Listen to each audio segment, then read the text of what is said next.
Junkyard Love Podcast. At what age do we learn how to have better Junkyard Love Podcast. So what I would love to do, Wendy, welcome to the show. Welcome to the Junkyard Love Podcast. Thank you again for doing this. We have just briefly mentioned your new podcast, Demystifying the Transgender Journey, I think is the name of it. Correct me if I'm wrong. But I would love the link to that is going to be below. Anybody who wants to check that out, follow that. But I would love a little bit of a background bio on that. What is that? What have you been working on? Tell us all about your new podcast. Well, Jacob, thank you very much for mentioning all of this. I believe that I've started on this path in 2015 when I started living my authentic self.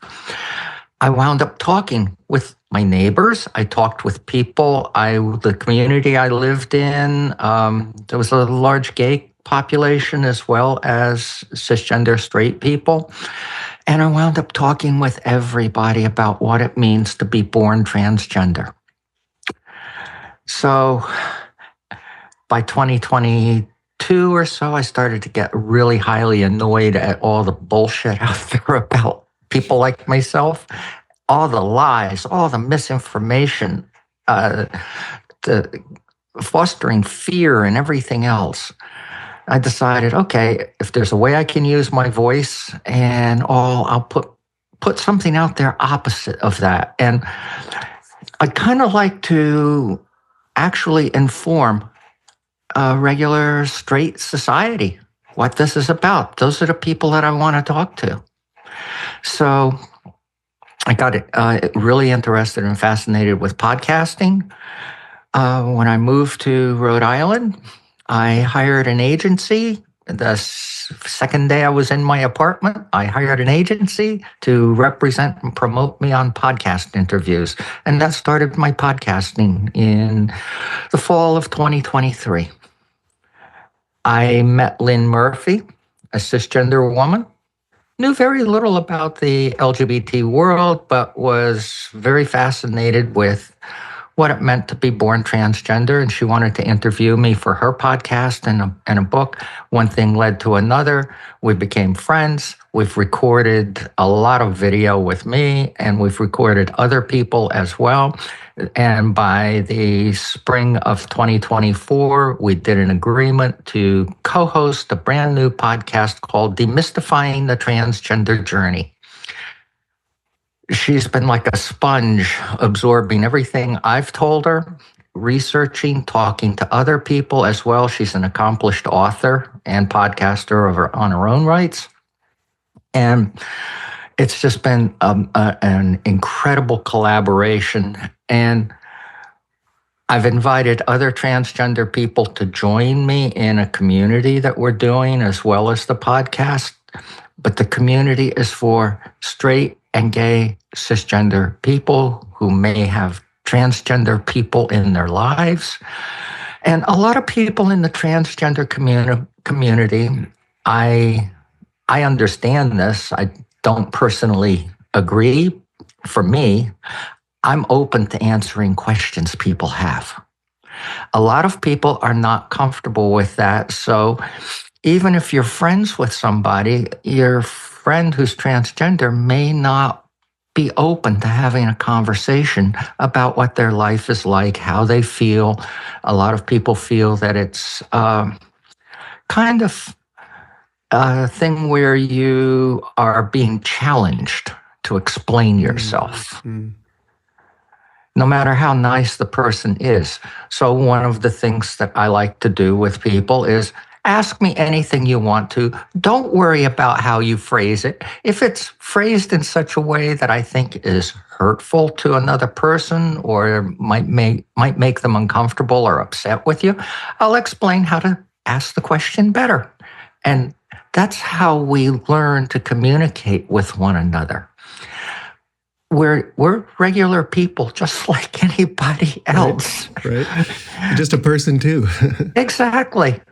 So the whole podcast, the whole community, everything is oriented at now my mission is to humanize being born transgender for the rest of society. And in order to do that, I'm doing that with conversations, with speaking with people. I've also added this year, I've added consulting. My career in tech, my last 18 years, I was a consultant in technology. Well, I can be a consultant on transgender too. Yeah. Human technology as well. Exactly. Yeah. So I love what I'm doing, and I also love coaching people and helping them through their transitions at whatever stage they're in. A lot of us I had tremendous limiting beliefs about what was possible for me. And they were formed in childhood and all the way through my teenage years. I had told my parents that I was a girl at age 10.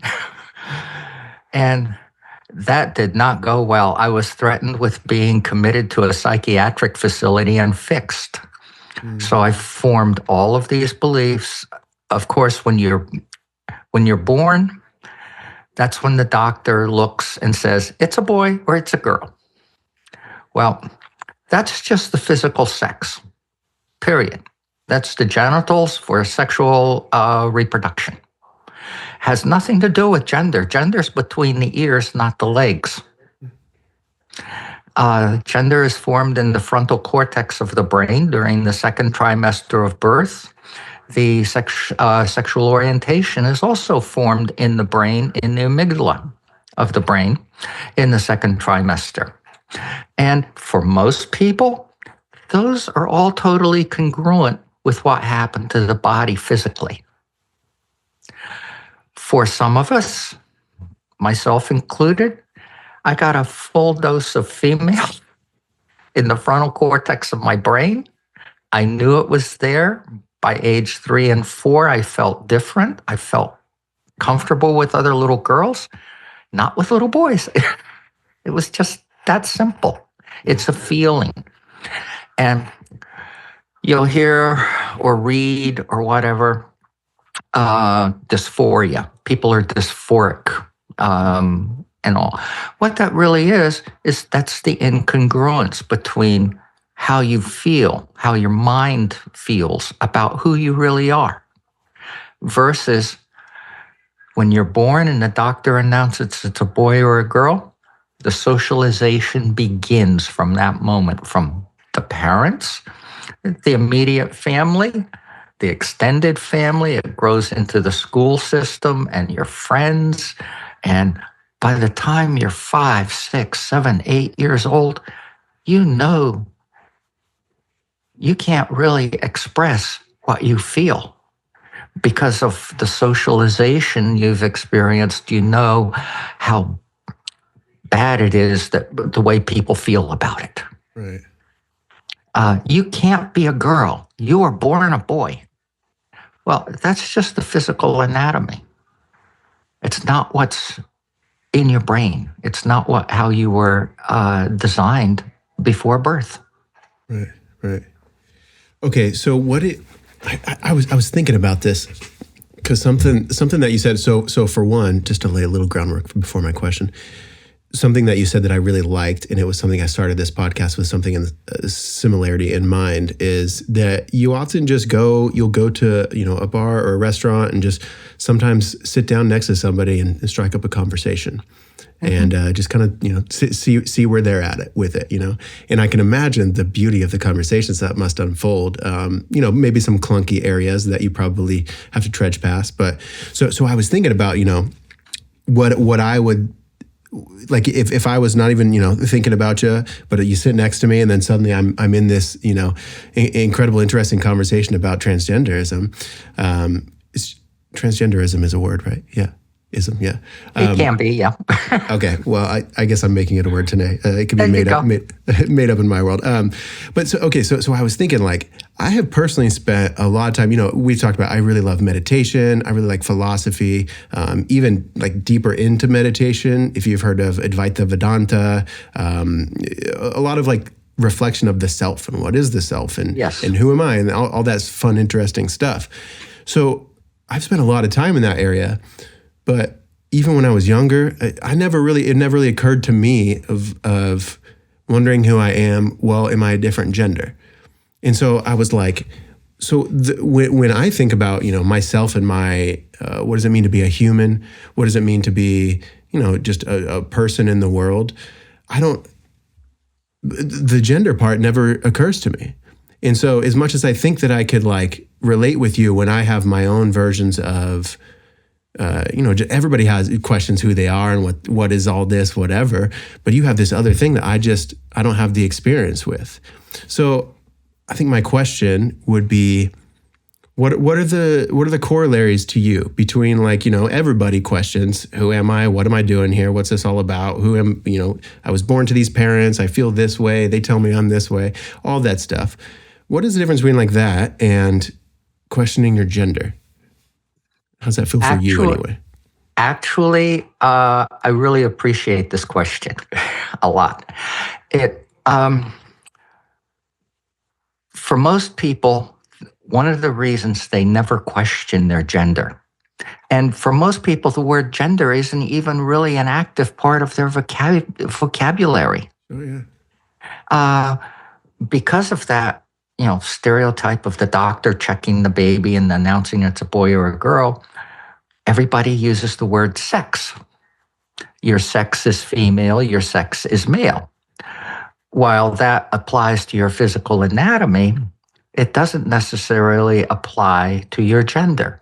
Fortunately, for most people, there is no incongruence between the gender that was implanted in the frontal cortex of their brain and their physical being. There's no incongruence there. They never question it. So that's one thing that I always tell people.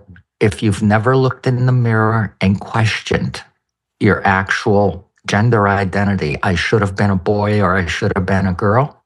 If you've never done that, I don't expect you to fully understand this and understand the depth of the distress that this brings on people. Right. On the other hand, this is just a much more profound life change than what anybody else would go through. Packing up and changing careers and moving across the country, that's a profound life change. And the only difference between that and this is just your physical presentation, what you're doing. We go through the same process of what are our thoughts about this? What are the beliefs that we have that are preventing us from achieving that life change that we either want or know we need to go through? That's one of the things that I had to work on, is shifting all of my thoughts and emotions, which I formed in childhood and teenage years, that kept me safe. Because I couldn't tell people about this. I found out when I told my parents it was a very bad thing. So now I have all these beliefs. You can't do this. It's a very impactful thing. I found I repressed huge parts of my personality too. Mm. I couldn't be social with people. I had this secret I was hiding. Right. And the way I got through all of this, my first therapy appointment, from my first through my third, my therapist challenged every one of my thoughts, every one of my beliefs in myself. And I started learning how to rewrite the stories. We tell ourselves the same thoughts and stories every day. 90% of the time, they're the same from day to day. Mm-hmm. They become locked in, rock hard beliefs. Mm-hmm. So in order to make this transition, and by the way, I hadn't cross-dressed in 35 years. At the time of my first therapy appointment in January of 2015, I hadn't talked to another human being about how I feel in 4.5 decades. Wow. All that repression was making me physically sick. I couldn't imagine. Yeah. That must have been so heavy. Yeah. I was 70 pounds heavier than I am now. My blood work was horrible. And I was type 2 diabetic. 3 years of living authentically and completely changing my life, all that went away. My blood work comes back perfect all the time. My primary care doctor was freaking out over it and said to me, "What do you attribute this to?" And I said, "I'm happy." Yeah. Truth. For the I'm living first in truth. time. Yeah. Exactly. Yeah. I'm not hiding anything. Yeah. And I'm not repressing anymore with all those horrible thoughts and those emotions that are associated with those thoughts. They'll kill you. Yeah. We produce chemicals in our bodies, neuropeptides from the brain, chemicals from different organs of the body. And that's how the human mind communicates with the body how we feel, what we're thinking, whether or not we're in anxiety or depression or fear or survival mode or whatever it is, or complete and total joy. And that is communicated to our bodies physically through chemistry. And all of the drugs we produce, we're the best drug dealers going. Oh, yeah. They're highly addictive. We're all holding. All holding, and we can get totally addicted to depression, anxiety. It becomes a way of life, and that's who we are. Yeah. And I wouldn't wish being born transgender on my worst enemy. That is how intense this is. We have all kinds of ways of distracting ourselves. I distracted myself with my tech work. Technology, it was normal to have a 10, 12, 14-hour day work week. Right, yeah.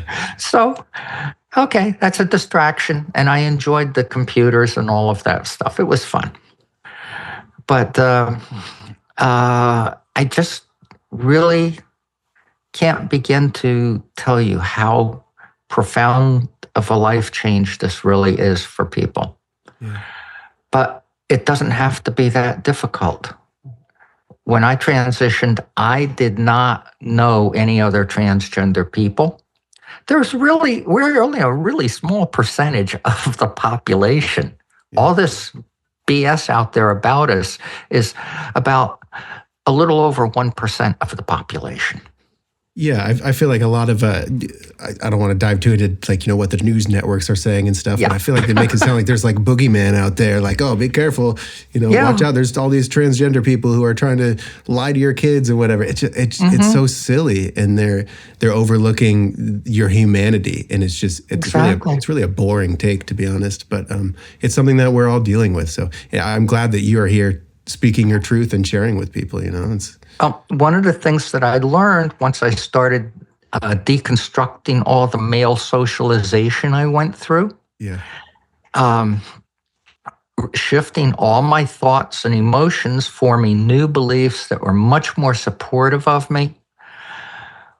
Within 3 months, I went from full repression to, wow, I can't believe I can do this. Yeah. That's the power of learning to shift your thoughts and emotions and form new supportive ones. I used visioning, meditations in different forms. I really got into journaling for the first time in my life. And not so much writing down stuff and making it pretty and putting it all in. No, I just typed in a Word document. Yeah. All the thoughts I had that were driving me crazy, I typed them. And the power of that is 5 days later, I'd go back and read them. Holy shit, I don't want to think like that anymore. No wonder why I'm so miserable. I don't want to feel like that anymore. Start rewriting that thought. You can't go from it's horrible to it's wonderful in one step, but gradual shifts of changing the thought patterns. Right. That's what it takes. And it's constant work. Yeah. Well. So we discussed Joe Dispenza. You got into Joe Dispenza. It sounds like that was pretty invaluable to you. I also stumbled into, on my own journey of discovering who I am and just the never ending journey. Right. I stumbled across Joe Dispenza, and man, it was some of the most profound stuff. Not only does he have such great meditations, but his books, his lectures, his appearances on podcasts. I feel like you can listen to one of those and you walk away just completely with a different perspective on yourself and other people.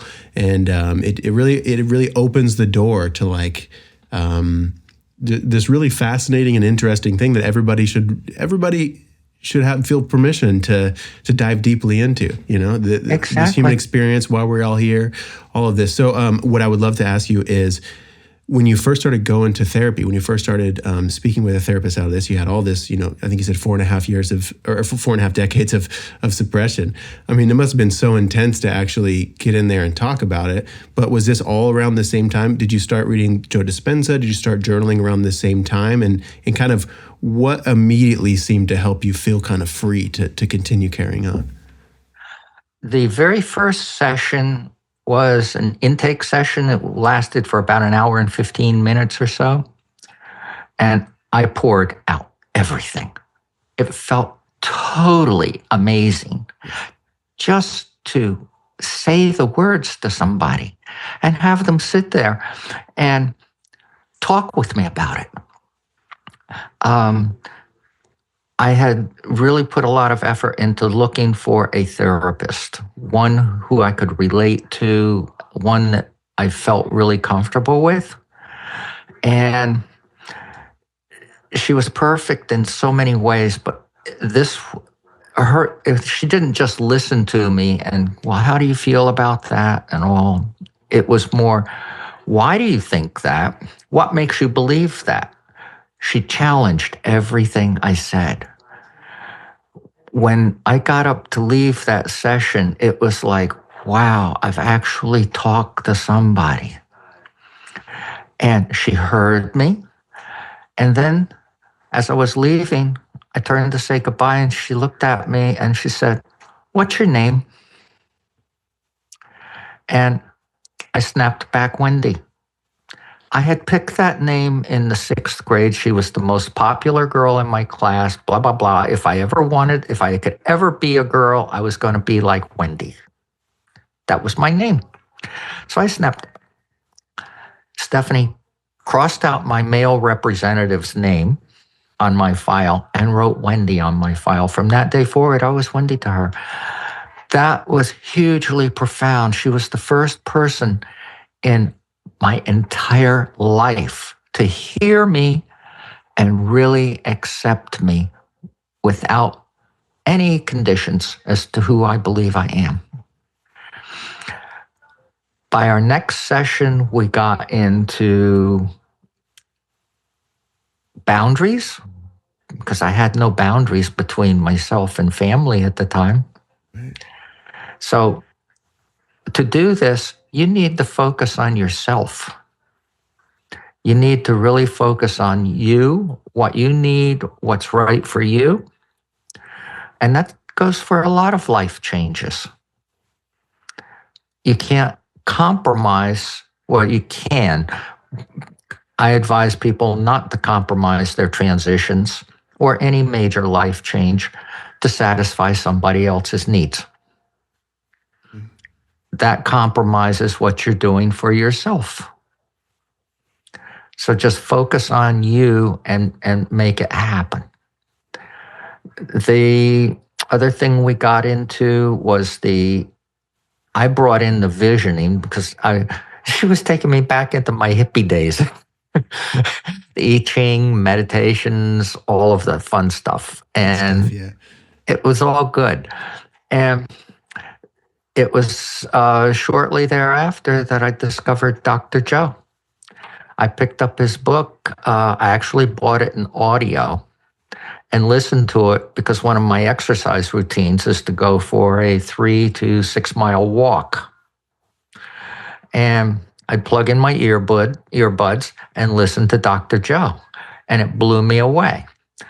And in Breaking the Habit of Being Yourself, chapters 7 and 8, that's so fundamental to everything that I did.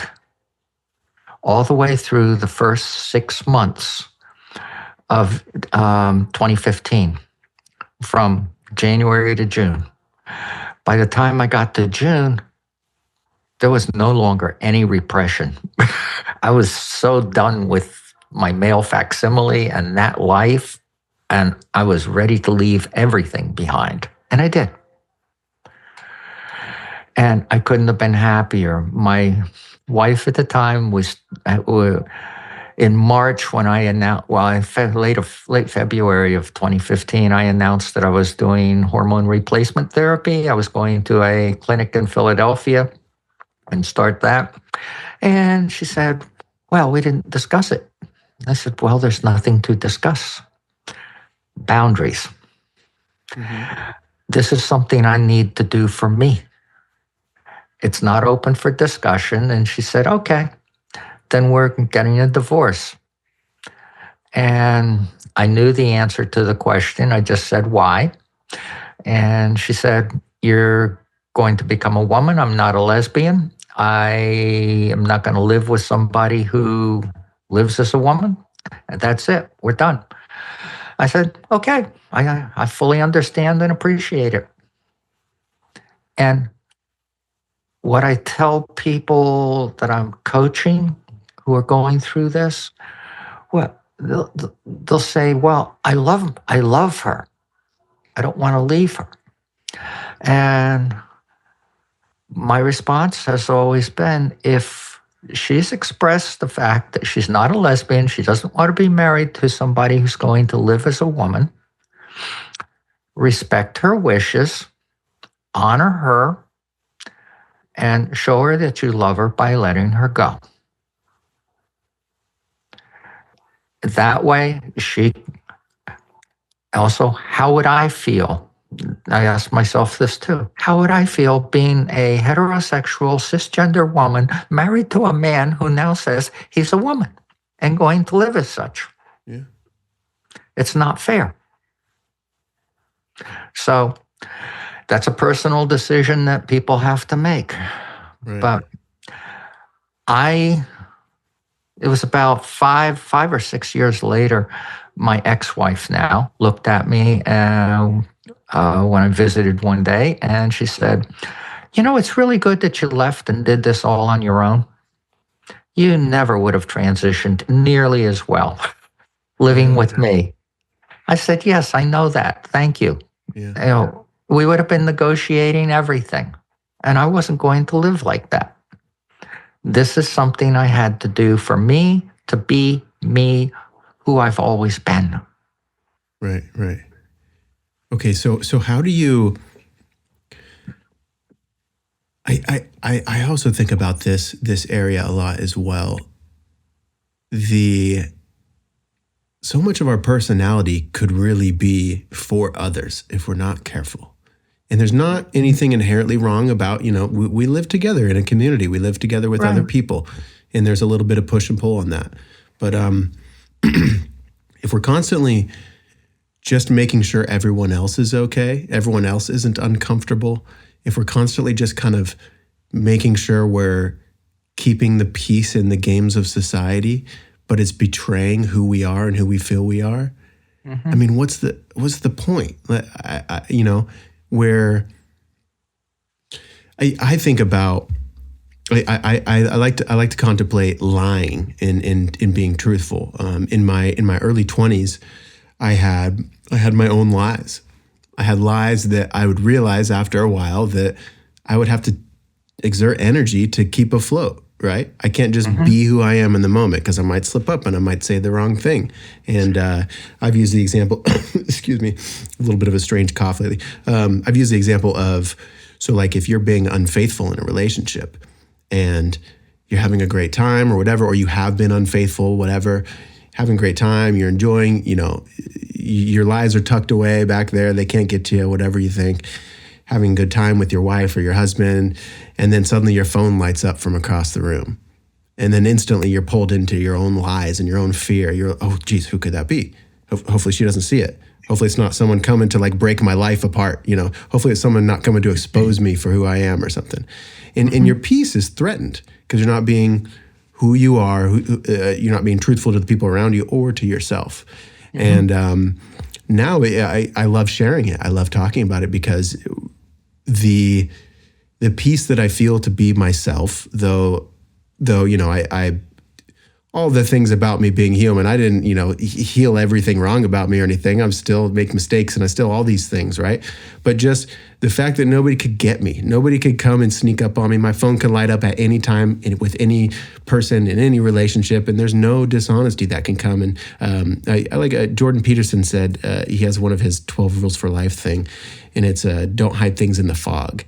And I always love that. It's like if you don't hide things and lies in the fog, they can't come and hurt you.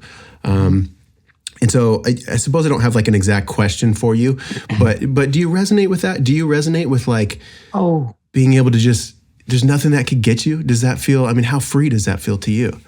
Well, when I first transitioned and started living full time in 2015, it was so freeing.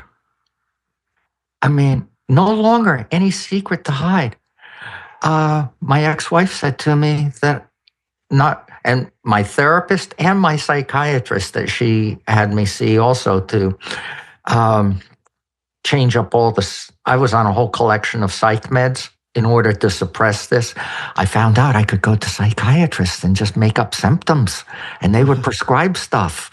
And that was it. As long as I kept showing up, they keep prescribing. That's another way in which I suppressed all of this. Mm-hmm. I never once told them. I did tell my psychiatrist that I'd been seeing at my therapist's insistence, and he wanted to send me for conversion therapy. I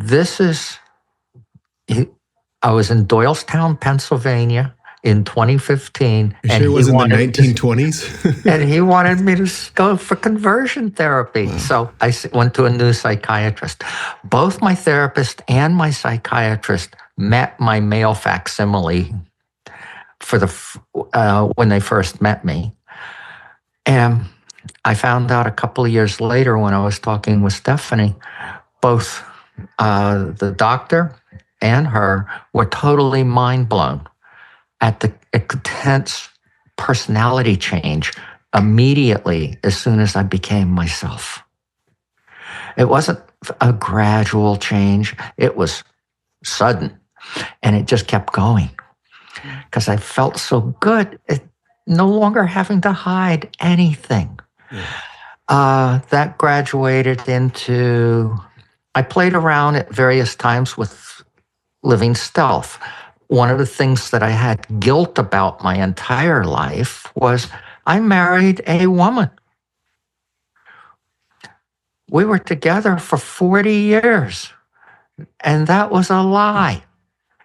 I told it by omission, but it was still a lie.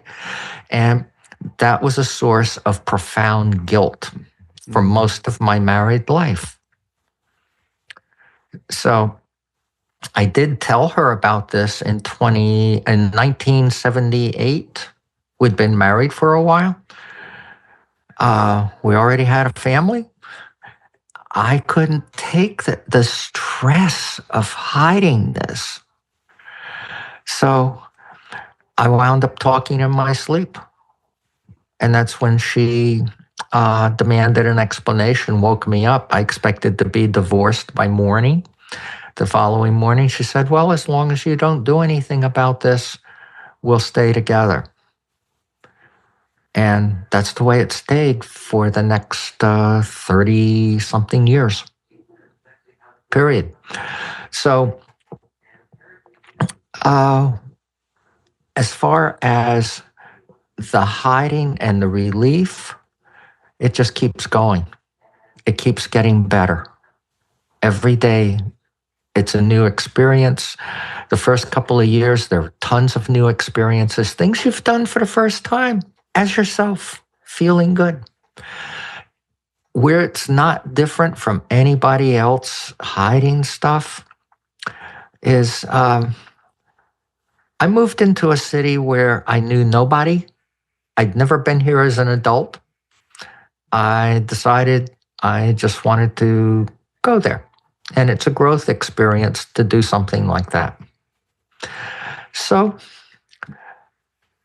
I spent much of 2024 socializing with people in different venues around the city and meeting people, becoming acquainted with people.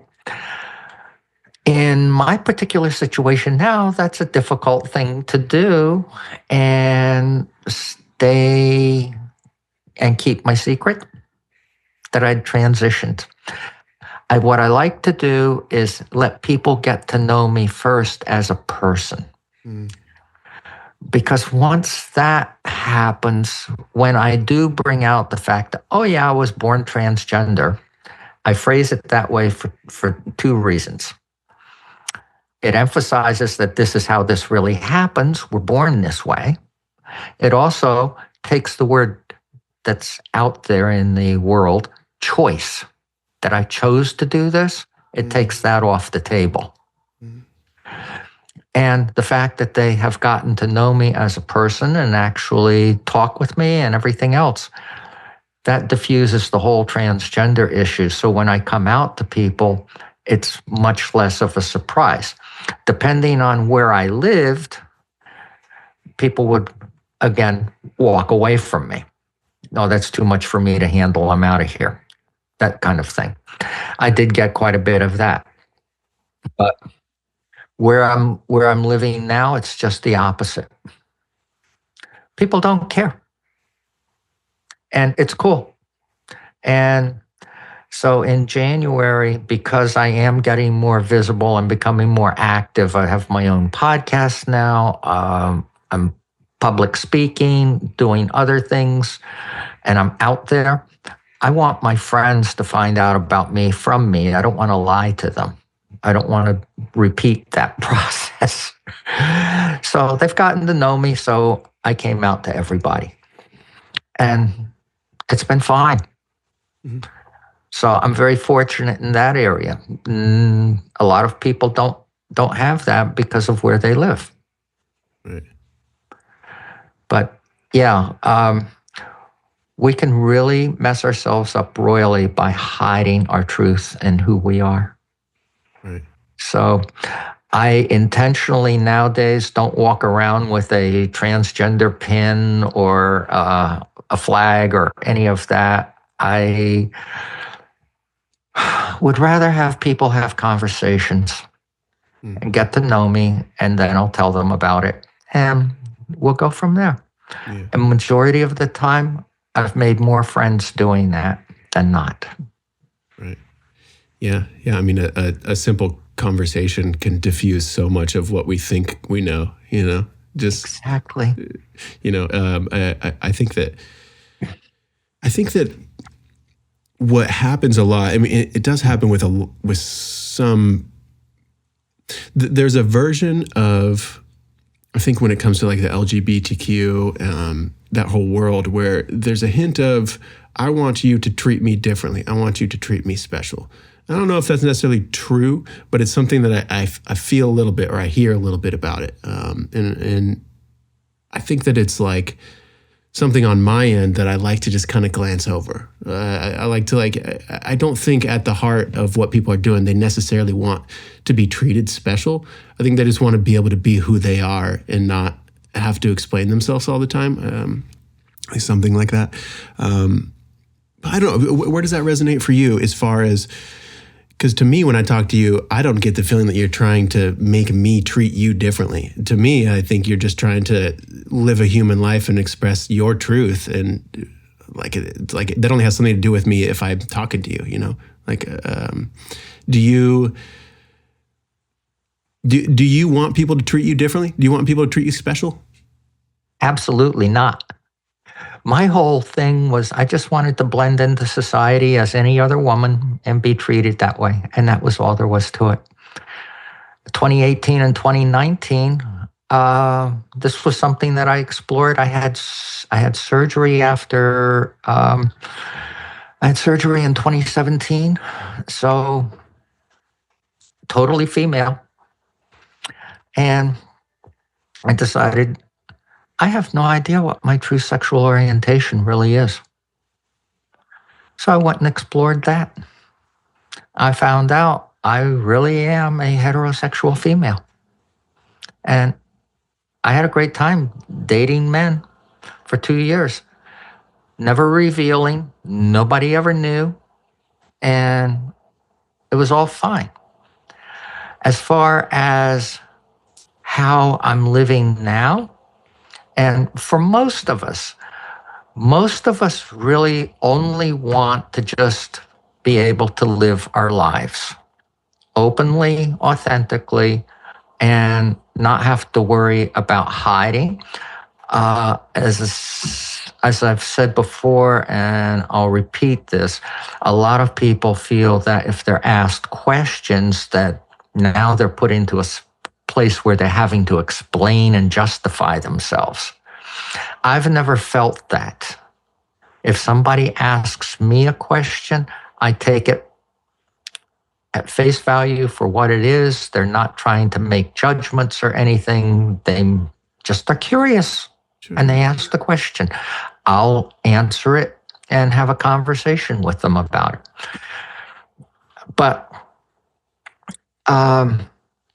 I think on the part of society, a lot of people in society feel or misinterpret what they're hearing to think that we are needing to be treated special because of who we are. And that's not the case at all.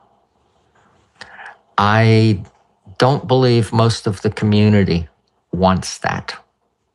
We just want to be.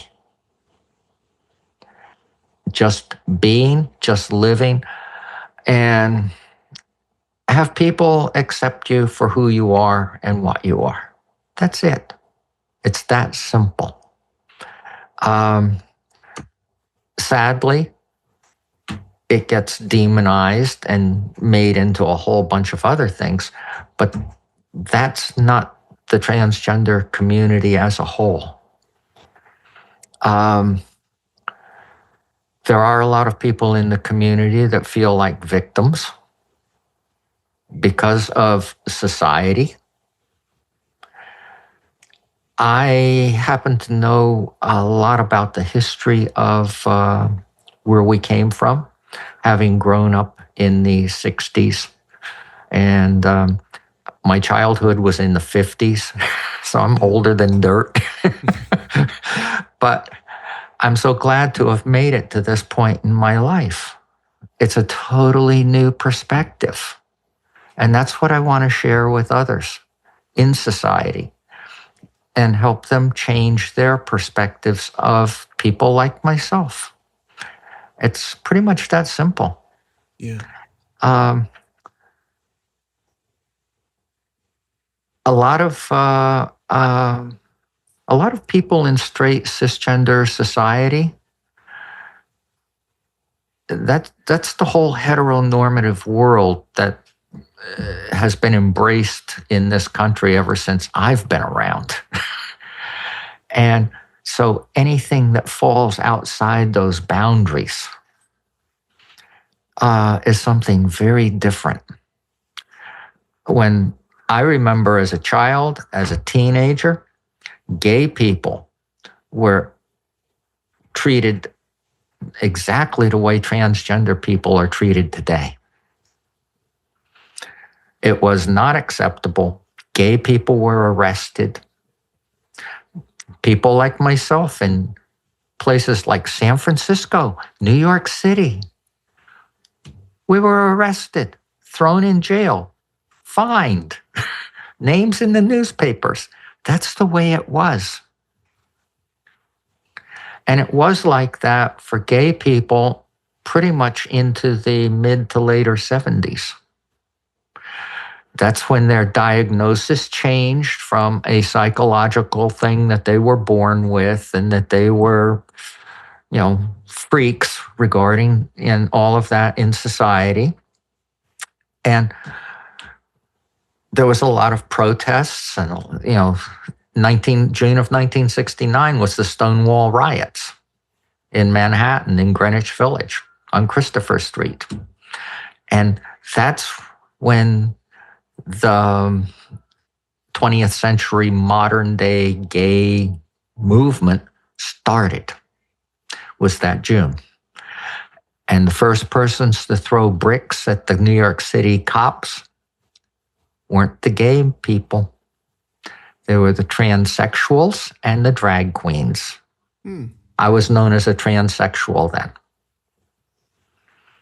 And they were the ones that threw the first bricks and started the riot. Namely because they were sick and tired of getting arrested, thrown in jail, and paying outrageous fines. Right. So that's the history of where we've come from. Guess when the diagnostic code changed for people like me? When? 2012. Oh, wow. That long. That long, yeah. I tried the transition in 70, 71. Clockwork Orange had come out. Wendy Carlos, a transsexual who had transitioned, did the soundtrack for Clockwork Orange. I knew that she did it. Why couldn't I? Well, in those days, if you didn't have celebrity status and financial means, forget it. Right. And that was also when I had a psychiatrist who was actually trying to help me in those days. And he took me as a case study patient to a quarterly meeting of psychiatrists. I'm in a conference room in a hospital with about 15 to 20 psychiatrists. I'm talking for no more than 3 or 4 minutes. The doctor stands up, looks around the room, says, "I'll see you all next quarter," points at me and goes, "You're a freak. You should move to New York City and turn tricks like the rest of them."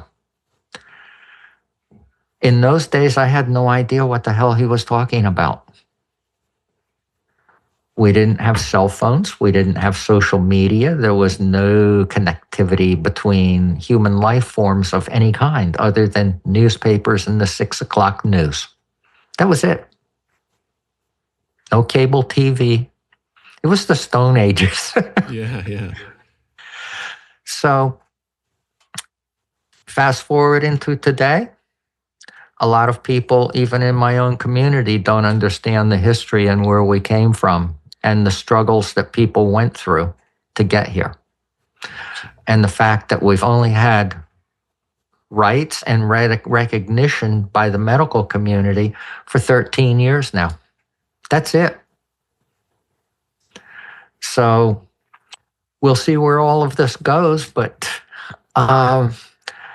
my mission, as I said, was to humanize being born transgender and to do as much as I can to change perspectives that people have of people like myself. Mm-hmm. Well, I mean, you bring me optimism, and I'm sure you bring many others optimism. So I think, as much as the media and in news and just the modern media zeitgeist, for lack of a better term, makes it seem like we're in the 60s or something. But I think on the other side, we're all going to be going, "Oh, we were a bit silly about our reactions, weren't we? Those are just humans trying to exist like us." Oh, okay. Yeah. And that's basically all it is. It really is. Yeah. It is a profound life change. It does fall outside the norms of society. Therapists that have interviewed me have also learned a lot about what this is about. Even though we've had medical and healthcare and therapeutic care and all of that for 13 years now, that doesn't mean that the medical community is prepared to deal with us either. There's a lot of really good people out there who do. And then there's a lot who really have no comprehension of this as well. Right. And that will come in time. The way things are now, they would like for us to hide again. Go back to living underground in major cities and all of that stuff the way it used to be, but that's not going to happen anymore. No, you shouldn't suppress who you are. No, absolutely not. Mm-mm. And I know I'm not everybody's cup of tea, and there are a lot of people out there that wouldn't want anything to do with me for their own personal reasons, and I'm okay with that. Mm-hmm, mm-hmm. But I have met some really wonderful people and had some really great conversations and made some really good friends, all of whom I still keep in touch with. Mm-hmm. It's been a really fascinating and interesting journey. So I have two questions that come to mind at once. I'll give you the challenge of trying to intertwine them.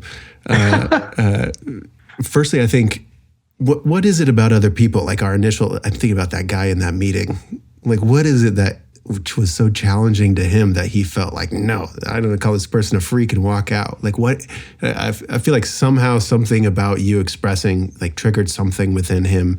It's kind of the same thing that happens when I notice if I casually bring up death, like death is something that it's not a big deal. I've spent a lot of time thinking about it. I enjoy philosophy, and I just think it's something I contemplate a lot, but I'll mention it in, a casual conversation, and I'll just completely lose someone's interest, or they're like, oh, I don't want to talk about death. I don't want, they just get super uncomfortable and they like change the subject. And I got to notice, oh, okay, like things that I think about aren't necessarily at the forefront of what everyone else is thinking about. So I'm curious about what you think there, what lies behind that initial reaction like that. And then also my second question to give you the challenge of intertwining them is what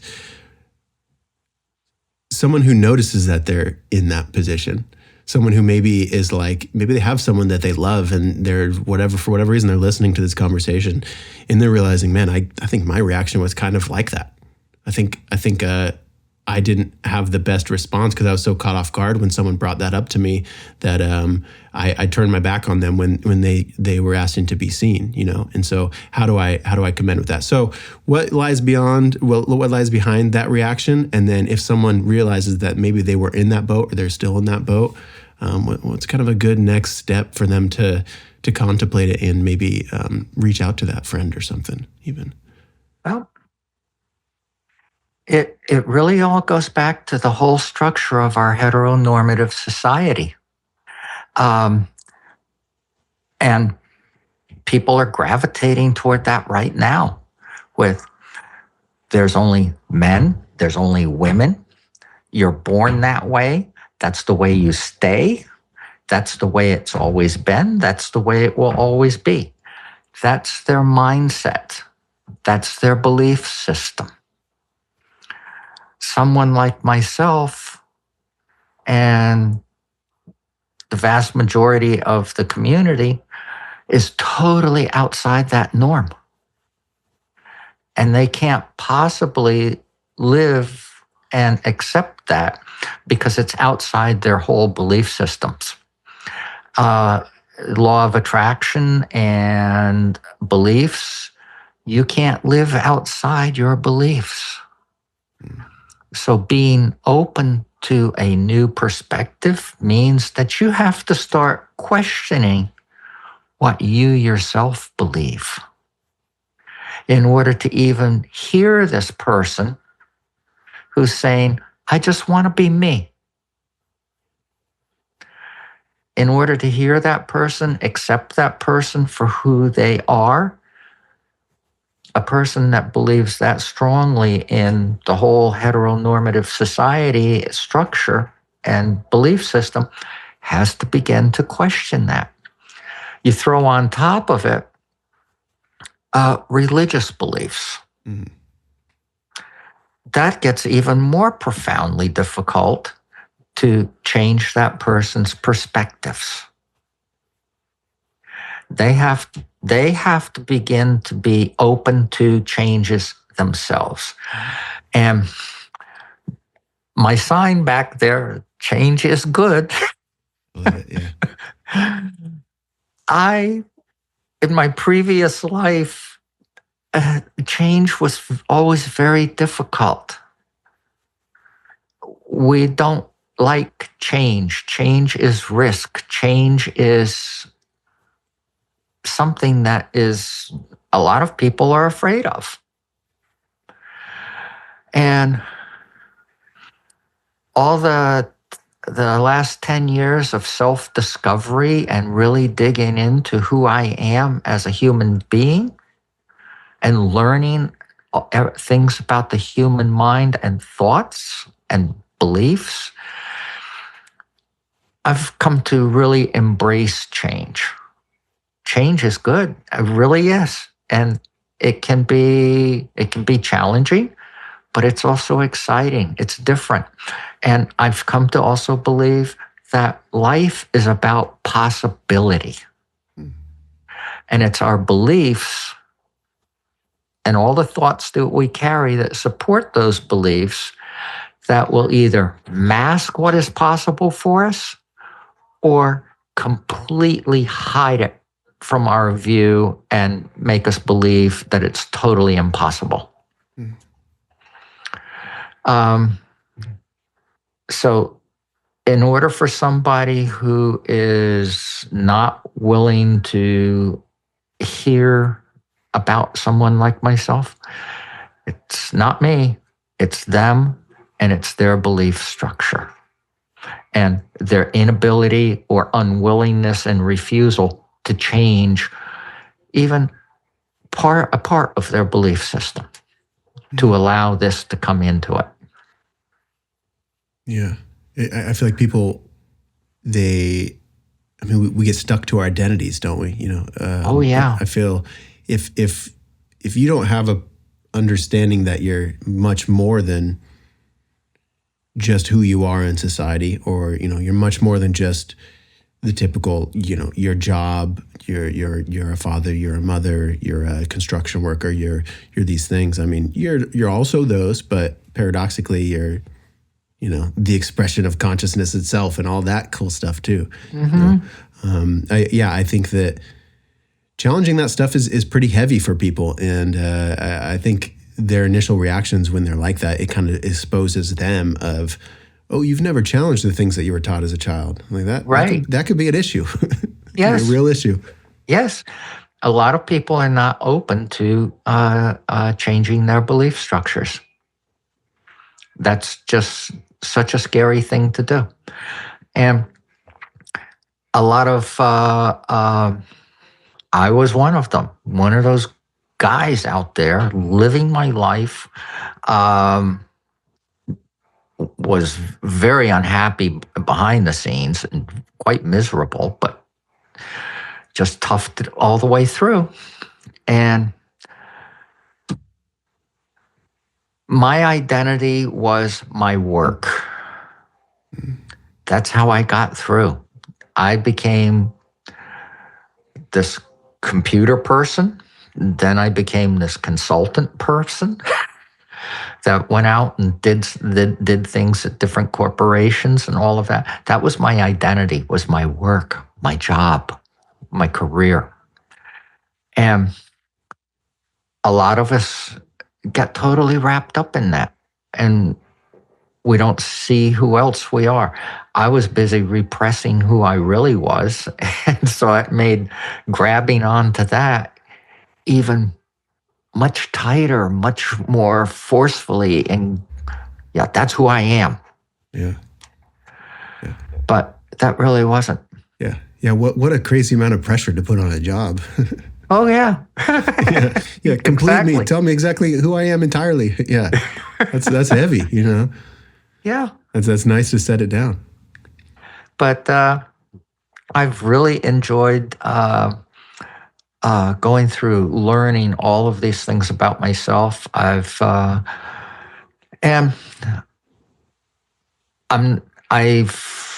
a lot of work on my own, emotionally, mentally, and all of that. And I've also hired people to help me because there are things that you do need guidance with and all of that. And once doing that, yeah, I can take another step forward.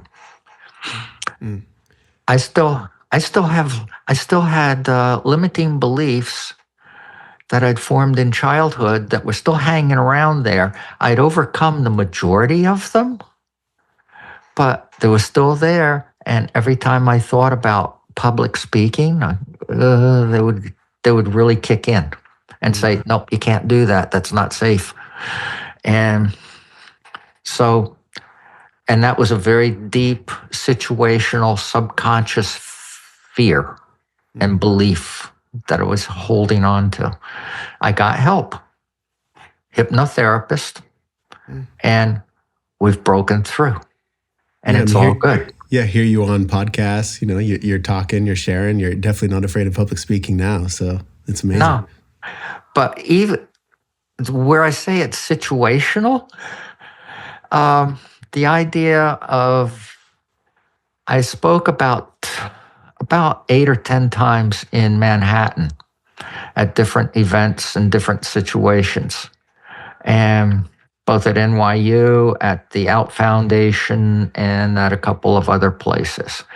And I enjoyed it, but I hadn't done it in years. 2019 was the last year that I ever did that. And so the thought of starting up doing that again, even after sitting in front of the camera talking with people like you and having these conversations, the idea of standing in front of a live audience, whoa. Yeah. I got some help. We're getting through it. I'm good. I actually joined Toastmasters in January to improve. Toastmasters?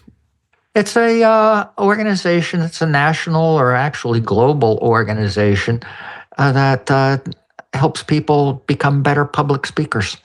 Oh, brilliant. I love that. Yeah. It's been around for forever. Last century it was here. And I got in front of my first meeting and I decided, okay, I have no idea what I'm going to say. I gave up. One of the other things I learned about myself was I'm very much sacral. I go by how things feel as opposed to what I think. I was raised to be this. Everything has to be logical, laid out, planned, blah, blah, blah, blah, blah. In 2015, I gave that up, Jacob. I totally gave that up. I have no idea what it will be like to live as a woman. I don't even know if I'll like it, but I got to try it and see where it goes. And that's what I did. And I just decided I'm going to go by how it feels. The last 6 months of 2023, I put my business on hold, my coaching business on hold, focused on emptying the family house and selling it. Took me 5 months, done, gone. During that entire process, my ex-wife was asking me, well, where are you going to live? I don't know.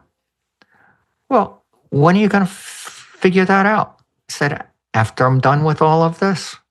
I'm sure the universe will guide me in some direction. There will be a path that opens up for me. And that's when I usually get told of, you're really out there. You belong in California. I've been told that too. Yeah, that's a sentence that happens in Texas often. I hear you. So, and it really did happen. One of my LinkedIn connections said, Wendy, if you're considering moving back to New England and you would be open to Rhode Island, reach out to this person. She's a realtor. She'll help you. And I'd been living for 3 weeks in a hotel and had no clue where I was going to go.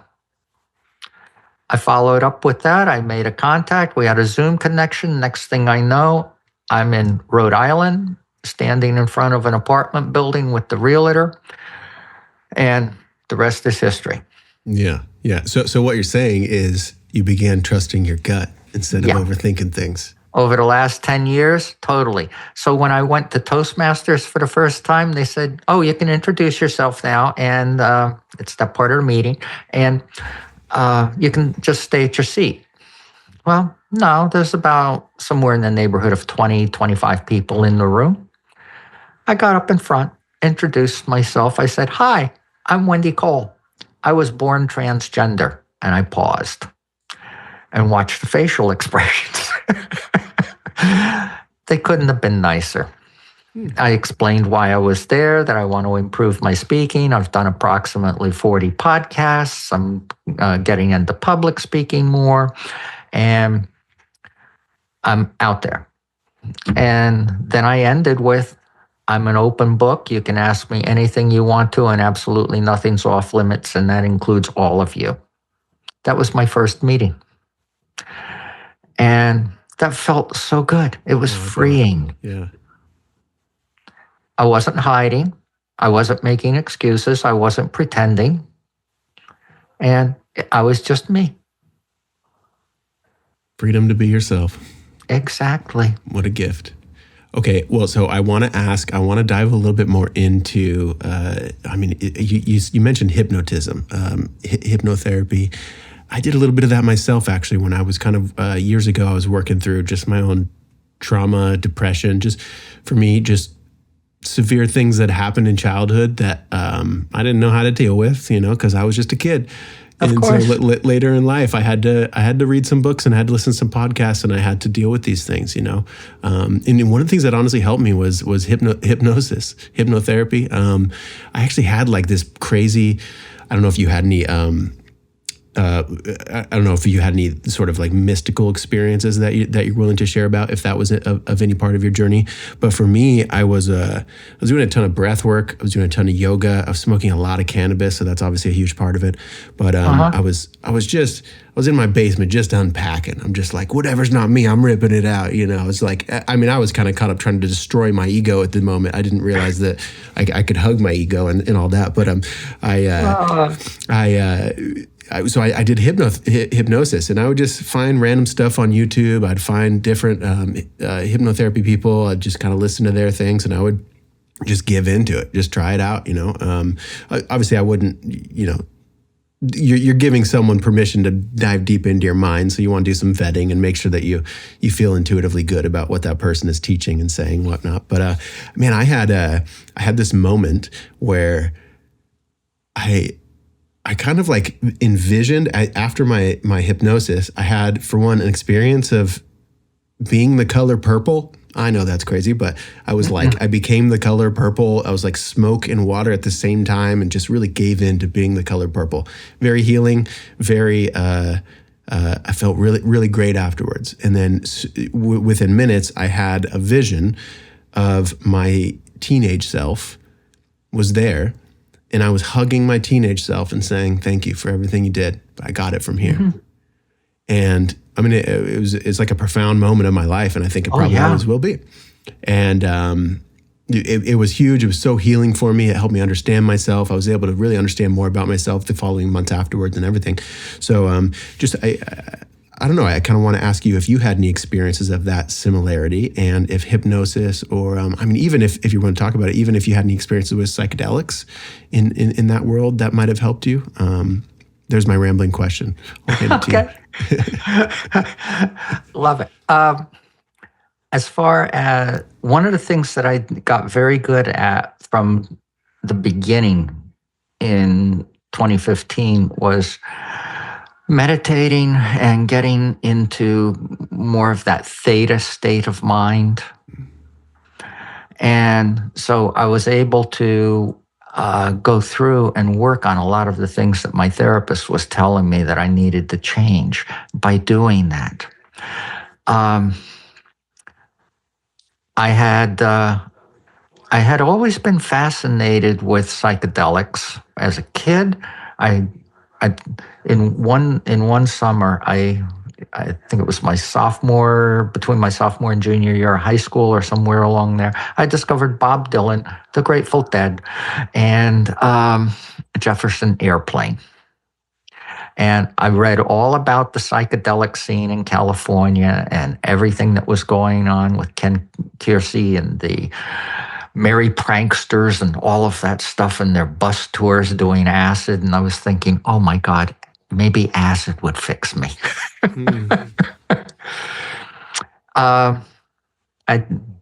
That got me into a lot of trouble because I never tried acid then, but I did write a paper in high school about it, and the wonders of psychedelics and Timothy Leary and the whole California scene and everything. Well, my parents were concerned that I told them already that I was a girl. Now you write a paper and you're a drug addict and we get called into the high school. Yeah, you're quoting Timothy Leary? Uh-oh. Yeah, back then that must have been intense. That was intense in those days. But I have tried acid. I survived the 80s on pot, vast quantities. That was another way in which I suppressed everything. That and music. Music has been my lifeblood from my early teens all the way through. It makes me happy. It distracts my mind. It keeps me energized. And there's so many things in a lot of the rock bands that I can relate to. And I became a deadhead. So, but over the last 10 years, I focused more on the meditative states, getting into that theta state and really digging in there. And my hypnotherapist tells me that she's amazed at how quickly I can go into that state. Well, I've been practicing. And as Dr. Joe says, when you get in there, you can start digging around in your own mind and changing those thought patterns and rewiring your brain.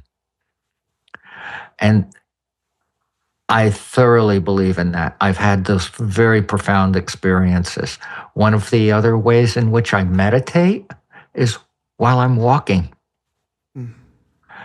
The physical activity, the earbuds and the music cranked. I can zone out and be in a totally different place. I'm aware of my surroundings, but I'm consciously processing a lot of other stuff that's going on. And that's how I've been doing a lot of my shifting of my beliefs and really expanding my mind to include doing other things and other possibilities. Yes, it's a profound experience with a lot of doing this kind of work on yourself. And with the hypnotherapy, it does work, and it helped me. I found that really fascinating what you said. You found that you could actually hug your teenage self. Oh, it was huge too. It was, yes. I couldn't even put it in words how helpful that was for me. Yes. And recently, that's what I've gone through with letting my 5-year-old, 10-year-old, 15-year-old self and my 20-something self know, hey, I'm a different person today. Thank you for doing what you did. You kept me safe. You kept me from doing all kinds of things that I could have done to myself. And suicidal ideation was one of them. So, yeah, thank you for not killing me, making me a drug addict or an alcoholic. Yeah. Yay. Yeah.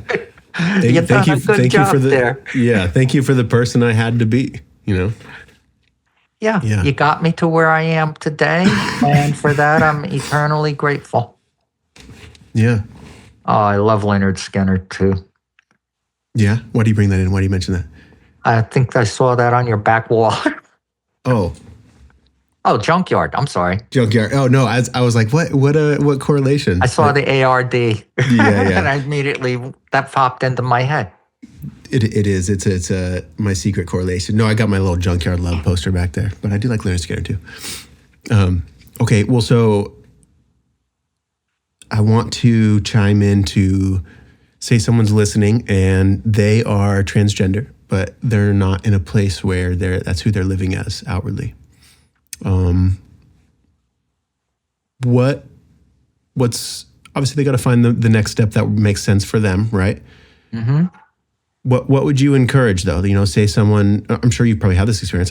Say someone messages you directly and says, "Hey, I'm comfortable talking about this with you, but I wouldn't want everybody else to know what I'm telling you. Here's what I've got going on." What is like the next best step? What is something that is healing? What is something that is in the right direction for them? What is something that I suppose, like, what would your response be? Would it be, "Hey, maybe you should try out meditation, start talking to a therapist, try read these books, check out these YouTube videos"? What is kind of your first initial? I mean, now we have your podcast, which is a great tool for them. You could send them, but what would be your response to them? One of the things that I know personally, I didn't have, and most people, especially very early stages in this, a complete lack of self-acceptance. And that, again, stems from the beliefs that we hold. So what I would encourage is really start working on, see a therapist, but they have to be a therapist who understands this, at least to some degree, and that people who are born this way actually have no self-acceptance whatsoever of who they are. They're too busy repressing it. And so I would want them to actually make sure they see a therapist. And a therapist is one of the things that you need in order to go for any further treatments with surgeries and things like that anyway. But I would be more than happy to talk with them about what it takes to change your internal belief system and basically start reconstructing who you are to where you have supportive thoughts going through your mind all day. All day long, every day, there's all these doubts, fears, shame, guilt.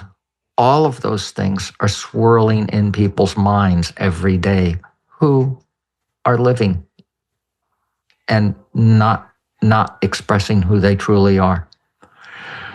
And it can affect every aspect of their lives. And it's actually, there's a belief in the community that transition is difficult and takes a long time. And my statement to that is, if that's what you believe, that's exactly how it will be.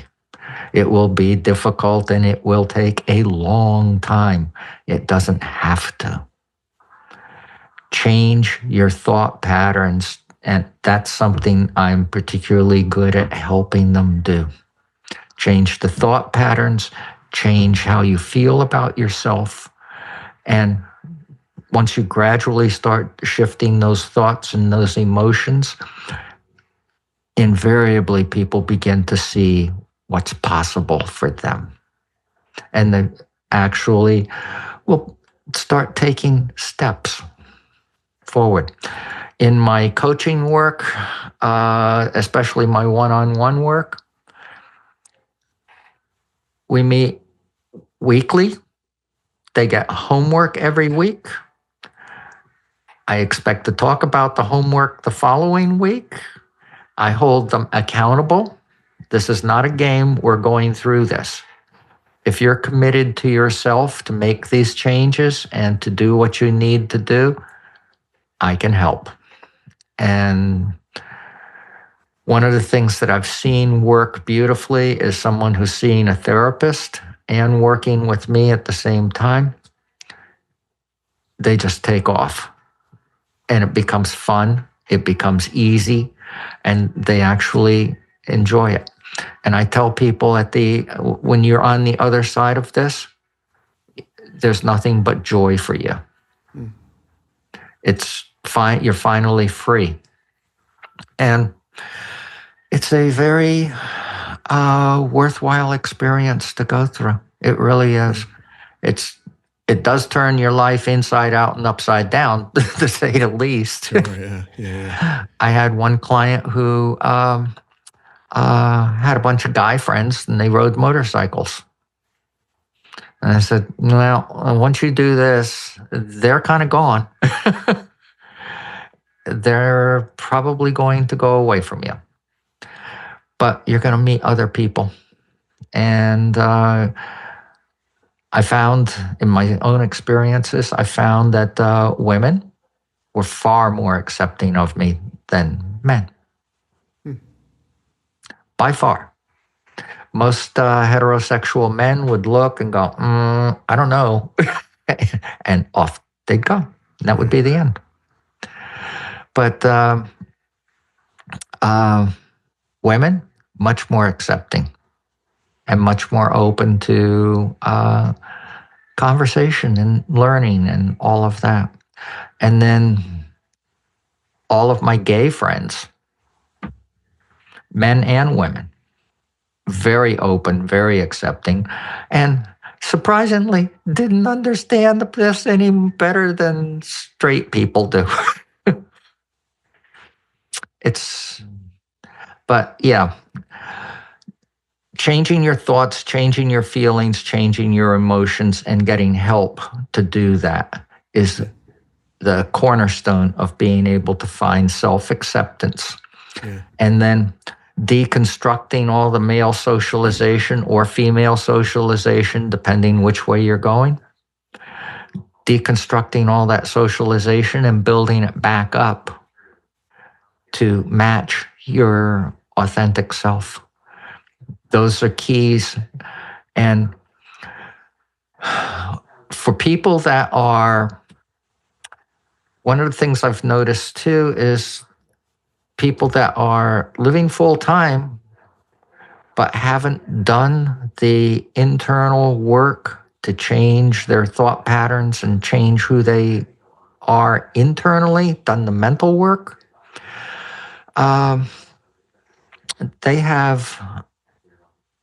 They live in a different situation than I do. They live with being afraid most of the time. And their fear is not so much from outside as it's still inside in their own mind. They think of themselves as being different from everybody else because of how they were born with this transgender situation. And they feel and hold on to that sense of difference. That's something that needs to go too. I've had people tell me, well, I'm getting misgendered all the time out in public, running errands, doing this, doing that. And I look at them, we're on Zoom, and I'm looking at them and I'm going, oh, you look fine. And then I'll ask them, I'll say to them like this, Jacob, what are you thinking when you're out in public? How are you feeling about yourself? What's going through your mind? Tell me. And they'll ramble on a little bit, and then I'll hear the word, well, I'm a trans woman, so, and I go, stop. You just called yourself a trans woman. I understand that. You put a label on yourself. Why? Did you go through all of this work and completely turn your life upside down and inside out to be a trans woman or to be the woman you've always been? Oh, lose the word trans. You're not being disloyal to the community. You're being loyal to yourself. I always say I was born transgender. I own that. And I am part of the community. But I don't identify as anything else other than a female, as a woman. That's it. So when I'm out in public, That's the energy I'm putting out. Mm-hmm. When people engage with me, it's a perfectly normal conversation they're having. I'll talk with people in the supermarket about items they're selecting and stuff like that. I've had occasions where or I'll go into a bar and there's only one seat and it's between two guys. And I actually had this happen. They're both on their phones. Well, I go to a bar to have conversations, not necessarily to get drunk or anything, just to have conversation with people and see people. I sat down, boom. I started a conversation with the guy on the left, just started a conversation. Dragged the guy on my right into the same conversation. And next thing I know, I've got the bartender involved too. We're having a great time. Everybody put their phones down and it was a good time. Mm-hmm.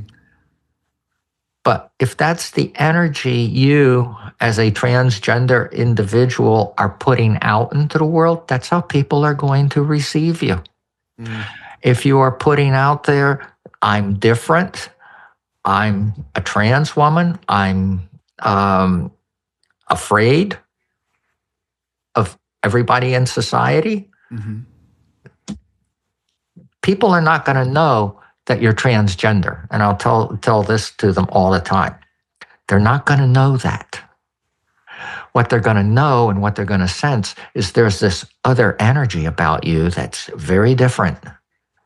They might pick up on the fear, they might pick up on the anxiety, but they're going to sense it.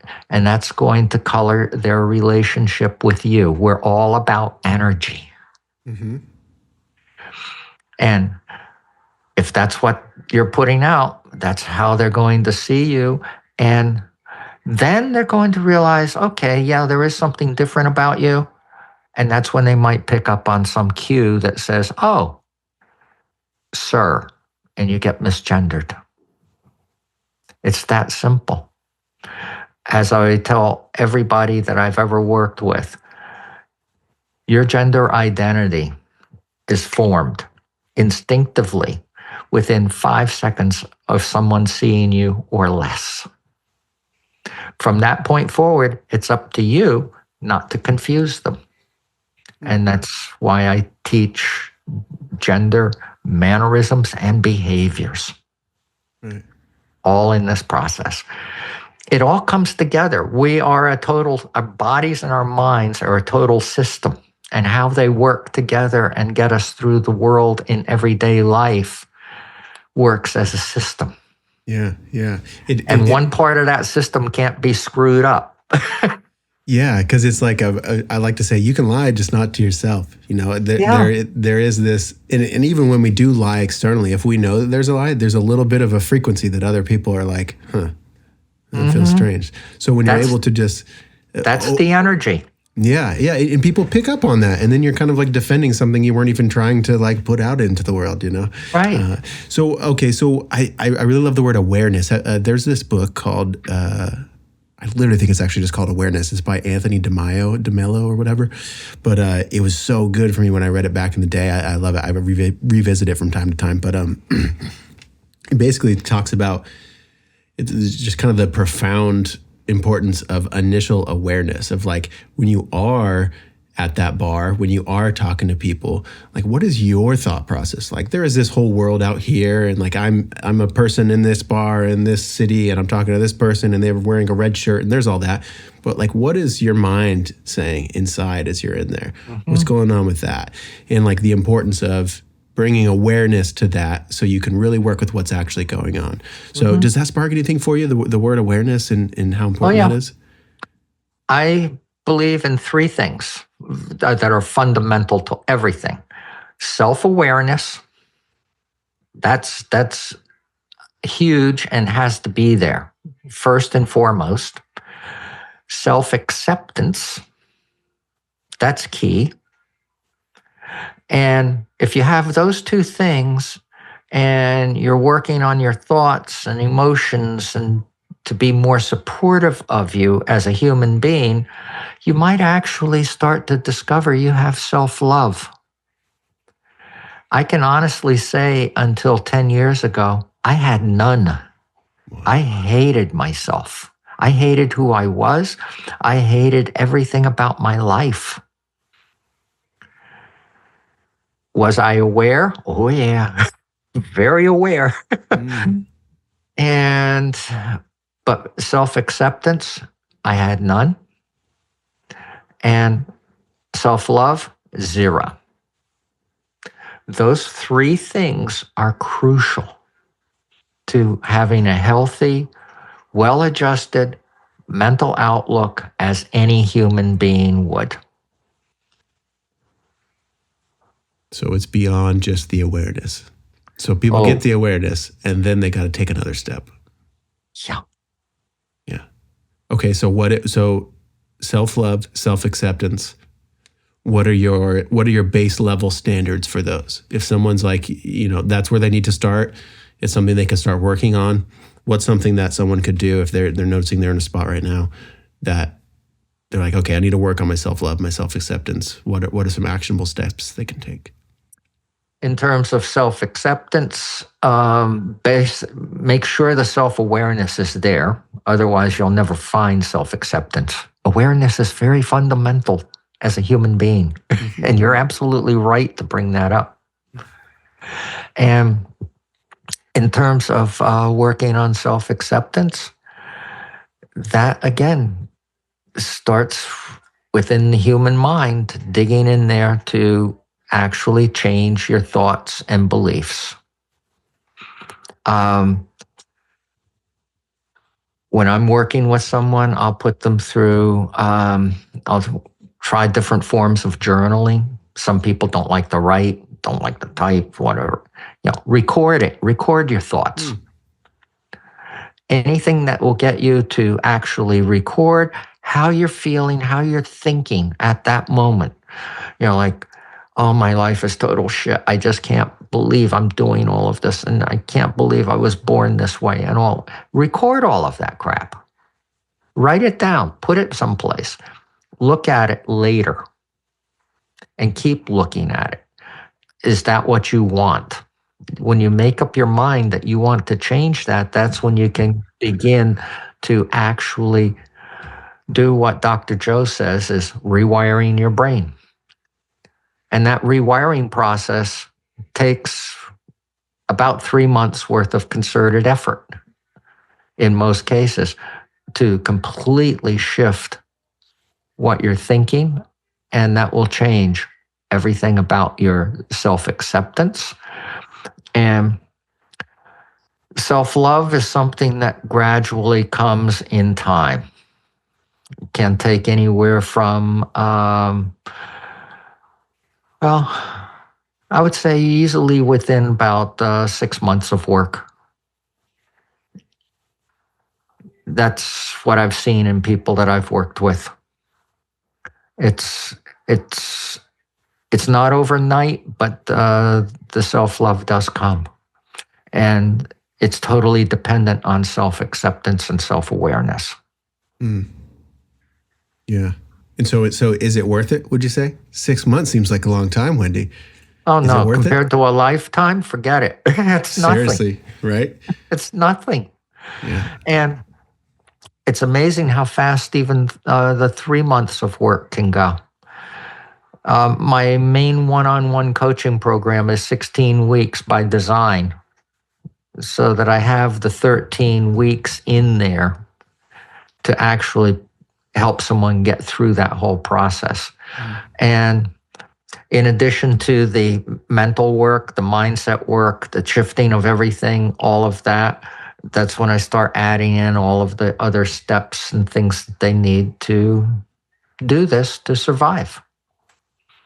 A roadmap of all the things that you need to go through, which can be quite daunting. But the benefit of it is you get to check things off, and say you're going through a difficult time where you're a little bit kind of weirded out by things that are happening and, all of that. You can go back and look at this roadmap and say, oh, these are all the things I've already done. Progress, yeah. Yeah. And After every session too, I like to have people, especially those who are still not comfortable being out in public, do life tests. Go someplace as your authentic self. Do something. Be exposed to people. Let people see you. And one little life test after another, it begins to work. You begin to see that, oh yeah, one of the things I did is I went pretend grocery shopping. Mm-hmm. After therapy, I went to the supermarket and I pushed a cart around for a while. I love that. Did anybody pay any attention to me? No. Yeah. I was just another woman pushing a shopping cart through a supermarket. Mm-hmm. Cool. I can do this. And I did another one where I said to Stephanie, I'm going to stop for coffee at Starbucks. No, it was Dunkin' Donuts. Mm-hmm. And it was a Dunkin' Donuts that didn't have a drive-through because drive-through would be cheating. Yeah. I want to stand in line. The first time I tried it, I parked the car. I shut off the engine. I couldn't open the door. Jacob, I could not get out of the car. Dang it. I walked into therapy. I looked at her and I said, I failed. Because I'd told her the week before I was going to stop for coffee. She looked at me and said, no, you didn't. You'll do it when you're ready. Mm-hmm. That was a huge lesson. I thought about it the next, all the way through the therapy session. I told her at the end, I said, I'm doing it next week. I did more meditations. I did more visioning. I really put some effort into shifting my own beliefs that I could do this. The next week, I shut off the car. I opened the door. Yeah, it opens. Mm-hmm. And it was again, it was like January, no, it was in February or so. And, I'm wearing a dress, I'm wearing heels, bum, bum, bum, I hear all this going across the parking lot. I walk in, I open the door, and there's a line. I get in line. And so far, nobody's paying any attention to me. Everything's cool. 2 local police officers walk in. And they're standing behind me. This triggered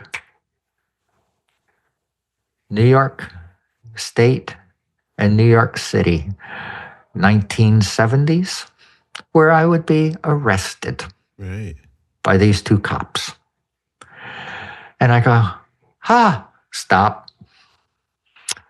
No, this is different. You're a different person. This is a different time and place. They're just here for coffee, like you are. I actually turned, smiled, and said, hi. And, oh, hi. That was it. Yeah. That's all. I went, I paid for my coffee. That was the first time I actually had the experience of juggling a wallet, a purse, and everything else while I was doing this. These are first-time things that you don't think of. And I made it over to the place where I put the cream and the sugar in and all of that stuff. And I'm looking around. Is anybody paying attention to me? No. I walked into therapy, did it this week. Yep, you're ready. And that was it. I just knew that this was how it was going to be. And it doesn't take that long to get there. I've put a lot of stuff on my YouTube channel, and now my website has all my podcast interviews in my blog, all organized in there. Great. And anybody who hears this today is more than welcome to dig around, listen, learn, whatever. I don't hide a thing. I put all of my coaching stuff into that, and it all works. Yeah. Well, I will definitely, I'm going to include the links to all those things. Your link tree and whatever will lead them to all of your work. So anybody listening right now, please, there's links below. Go click on those. And just even if you're not wanting to listen to it right at this moment, go hit subscribe and follow and all that on our page. So it starts coming up in your algorithm. So, maybe when you're in a different headspace or it's something that sounds interesting to you, you want to explore more, it comes up on your feed. So I would like to encourage everybody to do that. Wendy, we are getting up here in time. Yep. I do want to. I've enjoyed our conversation a lot. Absolutely, me too. I really enjoyed our phone conversation just a couple weeks ago. I feel like I learned so much about you, and it was really nice to just hear you express yourself and hear about your journey, and just humanize you. I love that. So I've really had a great time. I do want to send us off with a little bit of a bow tie. Okay, how do I phrase this? I used to ask this question at the end of the podcast, like, what does the world need more of right now? And it's such an open question. And I feel like it kind of narrows you into like, we need love. This is the Junkyard Love Podcast. But with today's, like really right now, the middle of March 2025, keeping in mind everything that's going on, bringing in your entire history of who you are. You've lived however many years on this planet. Bring all of it into the present moment. What's useful for people to hear right now? Wow. What's useful for people?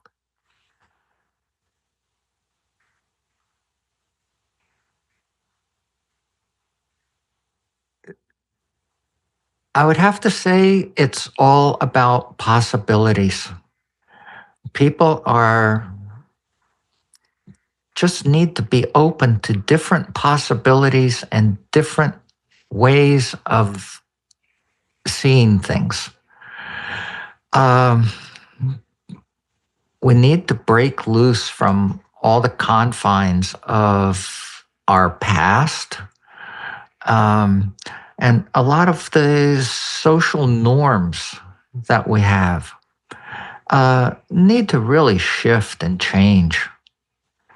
And the only way that can happen is if people become more open to what is possible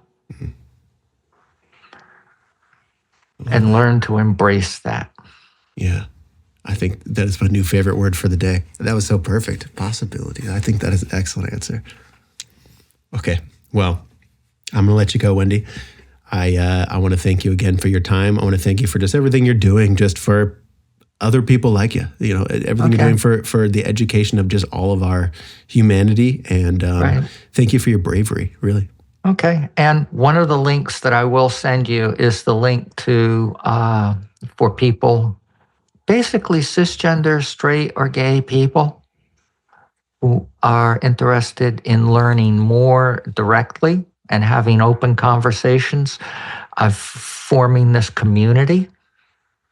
We'll meet on Zoom monthly. I put out a newsletter for the community, and it's associated with the podcast, Demystifying the Transgender Journey. And the whole purpose of this community is to inform people, help people have a framework for comprehending the transgender world, and hopefully have a network, form a network of informed allies. Because one of the things we as transgender people will not succeed in existing in society without allies. It's allies that help the gay community. It's going to be allies that help the transgender community become more part of society. It will take time, but I'm doing my part to actually try to make a difference and help people have a framework for comprehension and changing perspectives and seeing what's possible. Seeing what's possible indeed. Possibility. Okay. Excuse me. Well, thank you so much. That's my pitch for the community too. No, it's a great one and I love it. And I'm glad that you shared it. So all those links will be below. explore more of Wendy. I appreciate everybody tuning in to the Junkyard Love Podcast. I hope everyone has a beautiful rest of your day. If you have not stretched or drank any water today, you're out of your mind. You need to do both. Stretch. I always have to remind everybody those two things. Oh, absolutely. Those are clear. Or I'll add a third because I'm so with you on this. One of my favorite things ever is go for a walk and listen to an audiobook. I couldn't be in more agreement with you on that. That is one of my favorite things ever. So stretch, drink water, go for a walk, check out Wendy's links below. And Wendy, you have a good day. Thank you so much. You too. Thank you. I'll be in touch. All right. You have a good day. See ya. Bye. Bye, everybody.